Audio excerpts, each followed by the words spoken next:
Super Lucky Disaster Man. Chapter 25, Amuro's Dinner. So, you met Komaeda-kun at the hospital today? That night, inside Lupin's bar, Dazai-Osamu widened his eyes in surprise and said, "Isn't that quite the coincidence?" Not really, Oda Sakanosuke thought for a moment. He was there for a health checkup, and I was accompanying the target of my mission for their checkup. And after that, you went to buy those things? Sakaguchi Ongo's gaze fell on the plastic bag on the table, which contained a stack of manuscript paper and a fountain pen with ink, among other items. Oda Sakanosuke nodded. Because I read in a book that if you're struggling to find inspiration, you can try creating a sense of ceremony by separating your everyday stationery from the one specifically used for writing novels. Dazai-Osamu, acting like a curious cat, fiddled with the plastic bag. Looks like you bought quite a bit. So, are you really planning to start writing? Chasing the perfect idea is the greatest enemy of action, Komaeda-kun said something like that. Oda Sakanosuke spoke seriously. I thought about it, and I realized it's true. No matter what, the first step is to start writing. If I'm not satisfied, I can always go back and revise it later. Ah, Dazai-Osamu asked with great interest. So, what do you plan to write? I haven't decided yet. Oda Sakanosuke said as he pulled out his phone and opened an email. Komaeda-kun helped me gather some prompts for practice, so I'll probably pick one from here. Dazai-Osamu took the phone, and Sakaguchi Ongo leaned over to look as well. Write a story that begins with, "Today, he died," or another one that starts with, "This is exactly what he wanted," and ends with, "No, what he truly wanted was," or imagine what the world will be like 100 years from now. The email contained about 100 prompts, each a single sentence or a short passage, designed to spark creative inspiration. If, after reading all of these, you still can't find any ideas or don't know what to write and your mind is completely blank, you might want to consider giving up on writing. That's what Komaeda-kun wrote at the end of the email. After reading this, Sakaguchi Ongo couldn't help but remark, that guy really doesn't hold back when talking to his elders. Komaeda-kun sometimes does that, Dazai-Osamu laughed. For Komaeda-kun, he doesn't automatically respect someone just because they're older. So, Oda-saku, when you met Komaeda-kun today, did something happen that caught his attention? Ah, speaking of that, Oda Sakanosuke suddenly remembered, it seemed like he figured out my ability. He's kind of like you, Dazai, that kid. Sakaguchi Ongo was so shocked that his glasses almost fell off. He quickly adjusted them and asked, "Really? Like Dazai? In what way? He's really smart." Oda Sakanosuke pondered. It's hard to explain, it's more of a feeling. Dazai-Osamu felt slightly uncomfortable with this topic. He had been interested in hearing Oda Sakanosuke's story, but now he decided to shift the conversation, offering his own guess.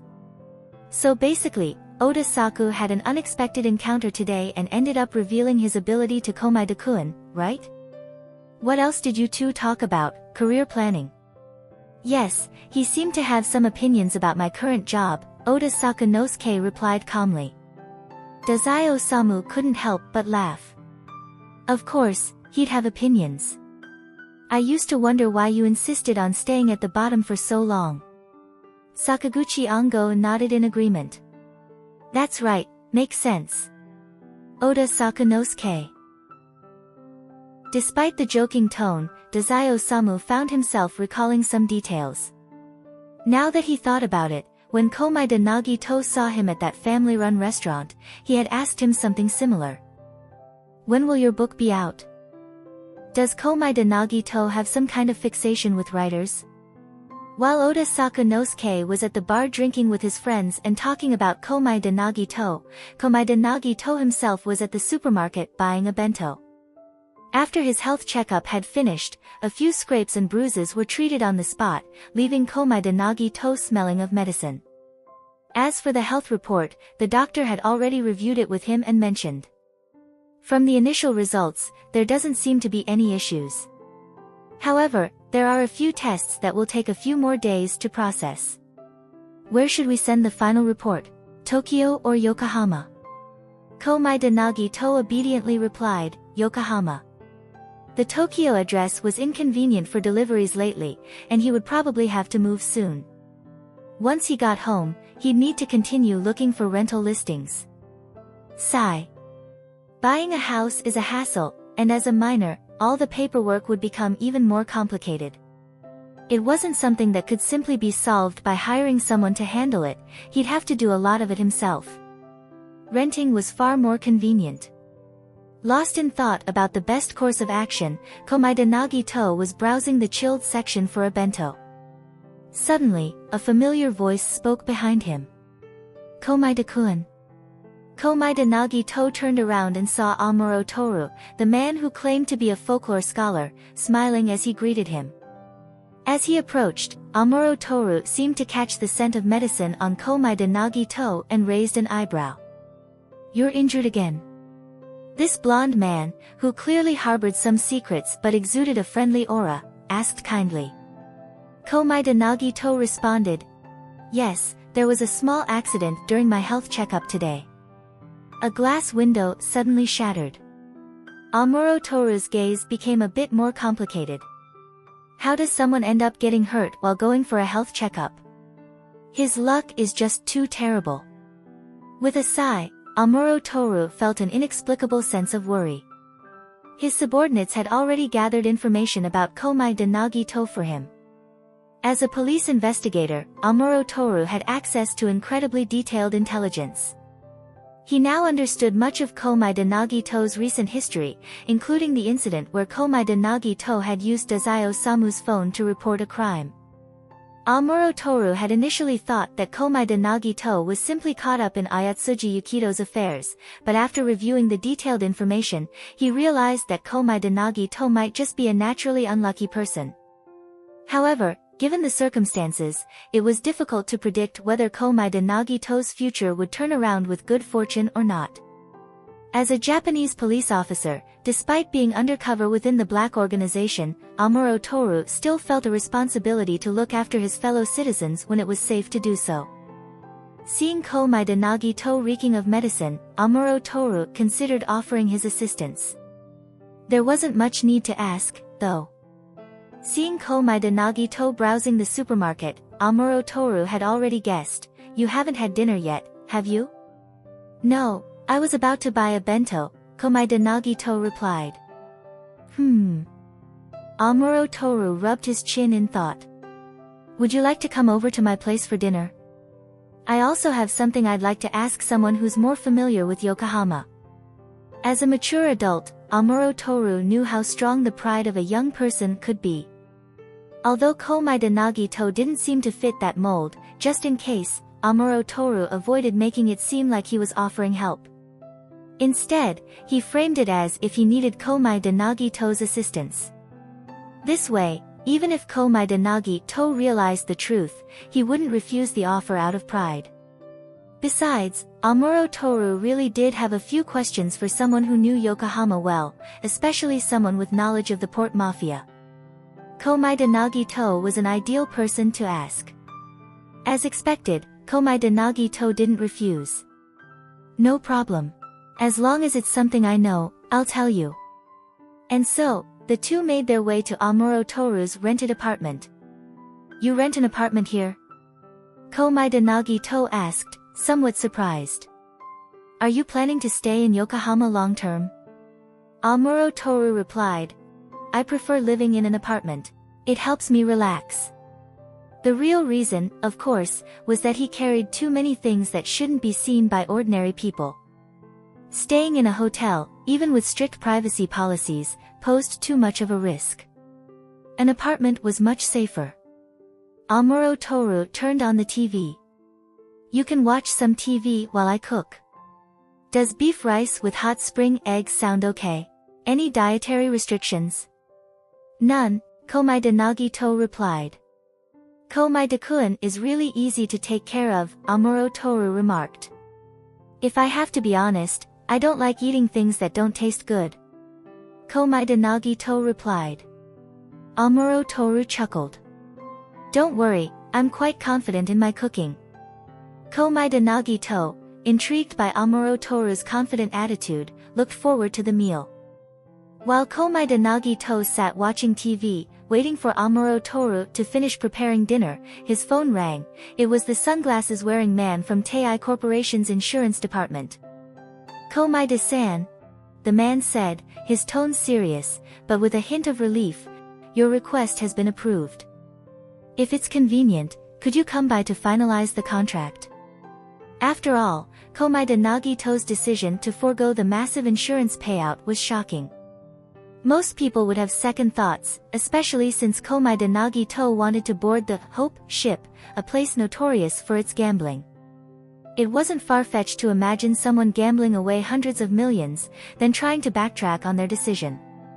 The insurance department couldn't afford to take that risk. Komaeda Nagito easily guessed what Tei Corporation was worried about. He had no intention of regretting his choices. Still, it was understandable that the company had concerns, so he readily agreed to finalize the contract. The man on the other end immediately sighed with relief. As long as Komaeda Nagito was willing to sign the contract, everything would be fine. His superiors were highly invested in this transaction because if it went through, and provided Komaeda Nagito wasn't kidnapped 3 more times within the next 6 months, the savings from not having to pay out would be enough to make their annual performance the best in a decade. The whole department would likely be praised by the company. Promotions might not be out of reach either. When the man had first reported the situation, his superiors had repeatedly asked for confirmation, their disbelief and excitement evident. No one outside the department knew how tough things had been for them. After the recent war, everyone was more cautious, especially those with families to support. It was the perfect time to sell insurance. Even if people didn't buy it for the whole family, they'd at least purchase a policy for the primary moneymaker. In case of an unexpected death, at least the family wouldn't have to immediately worry about financial struggles. As it turned out, all the efforts to persuade people to protect themselves were futile. The harsh reality was that in modern times, human nature wasn't what it used to be. Even the smallest incidents could lead to someone's death, especially in Tokyo, where the mortality rate seemed indistinguishable from wartime levels, leaving people baffled. Tei Corporation's insurance department had been constantly revising their strategies, holding meeting after meeting, running all kinds of statistical projections. Ultimately, they concluded with pessimism that as long as Komaeda Nagito existed, making big profits was out of the question. They focused instead on selling stable, low-risk policies to recoup past losses, hoping crime rates in Tokyo would eventually decline. The department's head would anxiously watch the news every day, terrified that one day the government would officially confirm the existence of aliens and announce that extraterrestrials were indeed on Earth. The only truly profitable policy left was alien abduction insurance. If aliens were proven real, their risk factor would skyrocket, making it a gold mine. In short, Komaeda Nagito's sudden decision to forego the insurance payout filled the department with an overwhelming sense of joy, as if they were finally getting a break. Yet, because the decision wasn't finalized, they still felt pressure, afraid of celebrating too soon. Once the contract was signed, the higher-ups would likely give everyone a bonus. After all, it would be the first time they'd ever made money from Komaeda Nagito. The thought was bittersweet. After setting a time and place to meet, the insurance company naturally wouldn't offer Komaeda Nagito much help in delivering the documents. That's why sometimes Komaeda Nagito had to handle it himself. However, this time, the man in sunglasses was so eager that he offered to personally bring the contract to Komaeda Nagito's home for signing. The last thing they wanted was for Komaeda Nagito to rethink the deal while on his way to the insurance office, realizing how inconvenient it was to save the company money, and then change his mind. What would they do then? In the end, they agreed to meet the next day, with the man traveling from Tokyo to Yokohama to finalize the contract. After Komaeda Nagito hung up the phone, Amuro Toru had just finished preparing dinner. Amuro Toru, while in the kitchen, vaguely overheard words like contract and no money, which immediately raised his suspicions. As a police officer, undercover agent, an intelligence gatherer, he was naturally sensitive to such phrases. As he emerged from the kitchen, he began to wonder if this kid, Komaeda Nagito, had perhaps been scammed. With his expert conversational skills, Amuro Toru casually brought up the topic as if making small talk, asking, "Was that a telemarketer?" "No, it was from the insurance company," Komaeda Nagito explained. "You know how I got kidnapped? It was about that." Amuro Toru started to piece things together. "Ah, the insurance company. By the way, whose insurance did you buy?" Komaeda Nagito gave the same answer that matched Amuro Toru's intel. "Tei Corporation Insurance." "Tei Corporation, huh?" Amuro Toru sighed. Tei Corporation had become a malignant force in Japan, a capitalist giant that shamelessly trampled over the law. They sought out those that society wouldn't miss, like vagrants or those desperate to make a quick buck, and dragged them into life-or-death gambling matches for the entertainment of wealthy spectators. The people who ran Tei Corporation and those who attended such events were all rotten to the core. Unfortunately, targets from his investigations often ended up involved with Tei Corporation, just like his current mission in Yokohama. Shaking off his troubling thoughts, Amuro Toru decided to focus on the present. "Come on, let's eat." Komaeda Nagito, always polite, helped set the table, grabbing the bowls and chopsticks. Once seated across from Amuro Toru, he folded his hands in thanks. "Thanks for the food." The aroma was tantalizing, even more so than the usual beef bowls Komaeda Nagito bought at places specializing in such dishes. It smelled like it was going to taste much better too. With heightened anticipation, Komaeda Nagito carefully took a bite. His eyes lit up immediately. "Amuro-san!" Komaeda exclaimed, delighted. "Your cooking is amazing. This is the best beef bowl I've ever had. To be lucky enough to eat such a delicious meal made by you, I'm truly fortunate." Amuro Toru wiped away a bead of sweat. "You're exaggerating." "That's not an exaggeration." Komaeda Nagito's voice, now brimming with excitement, began to take on a somewhat erratic, fanatic edge. "Amuro-san, you need to recognize your talent, don't waste such an incredible gift." Though Komaeda Nagito himself was terrible at cooking, he had once been a student at Hope's Peak Academy, where he spent a significant amount of money eating at a restaurant run by an ultimate chef who had graduated from the academy. In his opinion, Amuro Toru's beef bowl, if made with slightly more luxurious ingredients, could rival the level of that ultimate chef. However, the chef had trained for years at Hope's Peak Academy, carefully honed by skilled teachers before finally achieving that level of mastery after graduation. Meanwhile, Amuro Toru. Komaeda Nagito couldn't shake the feeling that Amuro Toru had never received any formal culinary training. "Amuro-san, did you study culinary?" Komaeda Nagito asked. "Ha ha ha, not at all," Amuro Toru chuckled. "I learned from a friend of mine."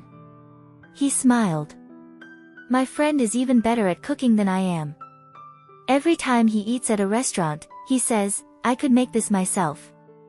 He was talking about Morofushi Hiromitsu, his childhood friend. Back when they were still in police school, Hiromitsu would barely pay attention to girls, focusing instead on commenting about the techniques used in various restaurants. Now, his childhood friend, like him, was deep undercover in the black organization, with blood on his hands. Innocent or not, they both shared the same burden. This was why Amuro Toru, while hiding his true identity, made every effort to help others whenever he could. It was a way for him to stave off any psychological strain that might arise from the hardships of his undercover mission. In the eyes of the black organization, he was seen as someone who was entirely uninvolved with any real moral integrity, merely pretending to be a good person to gather information. They even dismissed him as someone with a peculiar sense of humor. All in all, Amuro Toru's cover was flawless. After all, he had been the top student in his class at the police academy. Now, after tasting Amuro Toru's cooking, Komaeda Nagito was more convinced than ever, though not about his real identity. His only thought was, why isn't he a chef? Your friend can cook even better than you. Komaeda Nagito leaned forward excitedly, pressing his hands on the table and looking at Amuro Toru with anticipation. Where does your friend work? Can you tell me the name of the restaurant? Amuro Toru leaned back slightly, feeling a bit puzzled by Komaeda Nagito's overly enthusiastic reaction. He's not a chef. Let's eat first, though. The food will get cold if we don't. Immediately, Komaeda Nagito sat back down in his seat. I almost ruined the perfect flavor of the meal you worked so hard to prepare. I really am hopeless. Amuro Toru. He had originally planned to chat about topics like the Port Mafia and Tei Corporation during dinner, but now he wasn't sure if it was a good idea. Komaeda Nagito's strange behavior made him reconsider the direction of their conversation. When did this kid become so peculiar? Amuro Toru wondered, trying to piece together what might have triggered such a reaction. So it can be said that his guardian is too irresponsible. He turning out like this is definitely that relative's fault. Without enough information to understand the full picture, Amuro Toru could only speculate, based on what he knew, that Komaeda Nagito's upbringing was the cause of his unusual behavior. From the records, Komaeda Nagito seemed to have had a fairly typical education, so it was difficult to pinpoint what went wrong. After they finished the meal in silence, Komaeda Nagito was the first to break it. Amuro-san, what would you like to know about Yokohama? Oh, Amuro Toru snapped back to attention. Before we get to that, you were at the Port Mafia headquarters yesterday, right? Were you alright? Not wanting to reveal his true intentions too early, he hoped to use this as a segue to learn more about Komaeda Nagito's connection to the Port Mafia, particularly with their executive candidate, Dazai Osamu, and whether Komaeda Nagito might have useful information. I'm fine, thank you for your concern. I really appreciate you taking me to the Port Mafia headquarters yesterday, Komaeda Nagito replied with a smile. Most people wouldn't be so willing. There was something deeper in Komaeda Nagito's words that made Amuro Toru wary. Though Komaeda Nagito was just a junior high schooler, Amuro Toru instinctively raised his guard. Maybe because I'm more daring than most? You know, as a folklorist, you end up encountering all sorts of strange things during field research. Komaeda Nagito continued to smile innocently, though his words carried a subtle weight. But I can't shake the feeling that Amuro-san isn't just a regular person. Komaeda Nagito wasn't about to forget his earlier suspicions about Amuro Toru's identity just because of one meal. Ayatsuji Yukito had already mentioned that Amuro Toru's background seemed far more complicated than it appeared on the surface, and Komaeda Nagito naturally agreed with that assessment. Under other circumstances, Komaeda Nagito wouldn't have been so direct with his probing, he would have taken a more roundabout approach. However, the moment Komaeda Nagito made his earlier comment, he sensed a barely noticeable shift in Amuro Toru's attitude. It was a subtle but significant change, indicating that Amuro Toru was highly sensitive to any attempts to probe. Continuing in that manner might have backfired. This only made him more certain that Amuro Toru wasn't just an ordinary person. Fortunately, his instincts had always been sharp. Although he didn't have enough time on the island to gather more information, their interactions over the last 2 days made him feel that a little more direct probing wouldn't hurt. Amuro Toru wasn't the type to reveal anything significant under such light questioning, though. He smiled wryly and tried to deflect the conversation with a subtle shift in focus. There are still far more ordinary people in the world. It's not that easy to run into someone with abilities. Too bad, I'm not one of them. Komaeda Nagito replied. I wasn't suggesting anything about supernatural abilities. Then what else could you mean? Amuro Toru raised his hands in defeat. I feel pretty normal myself. Amuro Toru couldn't shake the feeling that he'd made a mistake. Originally, his plan was simple, since they'd already run into each other and he had a chance to gather intel, why not take the opportunity? But now, instead of obtaining useful information from Komaeda Nagito, he found himself being questioned. He had gone through Komaeda Nagito's records, and it was clear that the boy wasn't involved in any illegal organizations. So why was Komaeda Nagito asking these questions? What would a normal kid gain from prying like this? What are kids these days?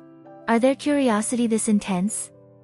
Komaeda Nagito noticed that Amuro Toru had only hesitated for a brief moment before returning to his composed demeanor. It was clear that Amuro Toru was adept at controlling the conversation, and further probing would likely lead nowhere. So, Komaeda Nagito smiled and changed tactics. I just think that someone as capable as Amuro-san shouldn't remain unknown for so long. Anyway, what was it you wanted to ask me earlier? Amuro Toru nearly strained his back from the abrupt conversational turn. You've already suspected so much, how am I supposed to ask anything now? He stayed silent for 2 seconds, feeling slightly frustrated, before choosing a safe question that wouldn't expose his true intentions. What's your relationship with that Dazai from the Port Mafia? Chapter 25 End.